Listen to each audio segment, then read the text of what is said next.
Pohon Kendal dan riwayatmu.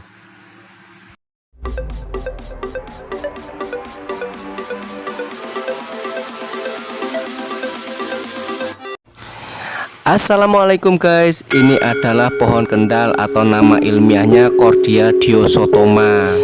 Aslinya spesies pohon kendal itu berasal dari Indomalaya, Australia Utara, dan Melanesia Barat ya guys. Untuk membudidayakan gampang ya guys, cukup dicangkok ataupun di stek, nanti dia akan tumbuh sendiri.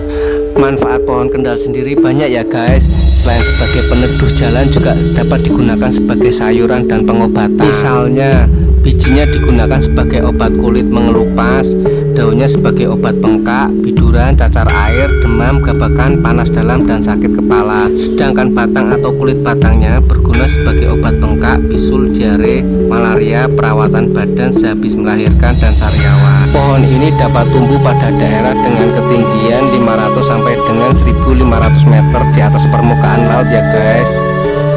Pohon kendal sendiri menjadi ikon dari Kabupaten Kendal, salah satu kabupaten di pesisir utara Jawa Tengah, karena ada riwayatnya. Menurut babat tanah Jawi, nama Kabupaten Kendal berasal dari nama pohon ini ya guys. Pohon yang berdaun rimbun itu sudah dikenal sejak masa kerajaan Demak pada tahun 1500 sampai 1546 Masehi, yaitu pada masa pemerintahan Sultan Trenggono. Saat itu pasukan Demak di bawah pimpinan Sunan Katong bersama pasukannya mendarat di Kaliwungu dan memilih tempat di Pegunungan Penjor atau Pegunungan Telapak Kuntul Melayang. Sunan Katong dan beberapa pengikutnya menetap di daerah tersebut untuk menyebarkan agama Islam. Namun di daerah itu ada seorang sakti bernama Empu Pakuwojo yang juga pernah menjadi petinggi Kabupaten Bawahan Majapahit. Singkat cerita, Sunan Katong dan Empu Pakuwojo mengadakan adu kesaktian. Dalam pertempuran 1 lawan 1 itu keduanya saling adu kesaktian dalam waktu yang lama.